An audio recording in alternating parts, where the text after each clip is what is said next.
بسم الله الرحمن الرحيم السلام عليكم ورحمة الله تعالى وبركاته كلهم وعنو وناكسن داودyaal idilkiin waa meel walba joogtaan isla walbaad inoo daawanaysaan waxaad ku soo dhawaataa muuqaal cusub aan kaga hadli doono ciyaaryahan Jibriil Xasan Fariid oo dhaawac halis ah soo gaaray ciyaaryahanka kooxda kubadda cagta Racing Jibriil Xasan Fariid ayaa dhaawac halis ah ka soo gaaray lugta bidix dhanka iyo seedka waxaana loo sheegay in uu qaliin u baahan yahay lugtaasi ama lugta u baahan tahay qaliin xidigan ayaa ku dhaawacmay kulan ay guuldaro 4-2 ee kooxdiisa kala kulantay naadiga Horseed ciyaar ka tirsanida horyaalka Soomaaliya Premier League isagoo ciyaarta laga saaray qaybtii koobaad daqiiqadii 41 xilli markaas uu kulan natiijo ahaan u marayay eber kabtanka hore kooxda kubadda cagta Hagan Jibriil Xasan Fariid ayaa macquul tahay inuu muddo garoomada ka maqnaado dhaawac soo gaaray dartiisa dhaawacan ayaa mid aad u daran maadaama xidigan loo sheegay in uu seedkiisa lugta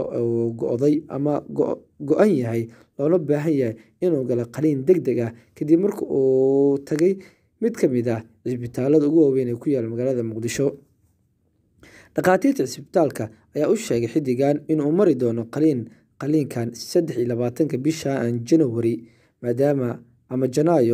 maadaama uu dhaawacan halis ku yahay waayihiisa ciyaareed Jibriil Xasan Fariid waa mid ka mid ah weeraryahanada ugu wanaagsan ee soo maray xulka qaranka Soomaaliya isagoo lagu xasuusto inuu mar ku guuleystay xidiga ugu wanaagsan garoonka Man of the Match ciyaar xulkeena qaranka Soomaaliya la dheelay Tanzania inkastoo xulka loogu adkaaday 1 gool eber ciyaarta soo dhacday sanadii 2013 si kastaba amuurta ahaatee kooxda Racing ayaa tani waxay ku noqonaysaa dhibaato hor leh maadaama kooxda ay ku tashanayso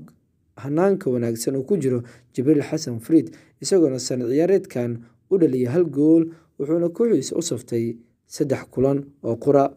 Jibriil Xasan Fariid waa mid ka mid ah ciyaartooyda ugu fiican ee soo maray xulka laakiin imika seedka ayaa dhaawac halis ah ka soo gaaray isagoona loo sheegay seedka uu go'an yahay